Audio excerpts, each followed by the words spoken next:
அவங்க வீட்டுல பெரிய முருகனுடைய படம் ஆண்டி கோலத்துல பெரிய முருகன் படம். அதை வாங்கும் போதே அவங்க சொன்னாங்களாம், கூட இருந்தவங்க எல்லாம், ஆண்டி முருகனை வாங்காதரா, ஆண்டி முருகனை வாங்காதா, ஆண்டியா போயிருவேன் அப்படின்னா. அவர் ஒரு வார்த்தை சொன்னார் சார், எனக்கு அப்படியே சுருக்குன்றுச்சு. நான் என்ன முருக பக்தன், நீதான்டா உண்மையான முருக பக்தன் காலிலேயே விழுகணும்னு தோணுச்சு. அவர் சொன்னாரா, முருகனுக்காக நான் ஆண்டியா போனோம்னா நான் தாராளமா ஆண்டியா போறேன், எனக்கு தேவையில்லை. அதுல ஒரு விஷயம் சொன்னாரு சார், இவங்க எல்லாம் ராஜலங்காரம் சொல்றாங்க, ஆனா அது என்னமோ எனக்குள்ள குறுத்துதுங்க அப்படியே உள்ளுக்குள்ள. அந்த ராஜலங்காரம் பண்றதுல கூட என்னுடைய சுயநலம் தான் உள்ள ஒளிஞ்சிருக்கு. அவருக்கு நான் அலங்காரம் பண்ணி பார்க்கணுங்கிறது ஆசை இல்லை, அவருக்கு அலங்காரம் பண்ணி பார்க்கணும்னு ஆசை இல்லை.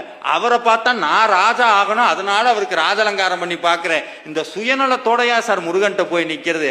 அப்படி வேண்டவே வேண்டான்னு அவர் சொன்னாருங்க. எப்ப இந்த ஆண்டி முருகன் எங்க வீட்டுக்குள்ள வந்தாரோ சார், நான் வாங்கிட்டு வரும்போது வாடகை வீடு இப்ப சொந்த வீட்டுல உட்கார வச்சு அந்த சொந்த வீட்டுக்கு எனக்கு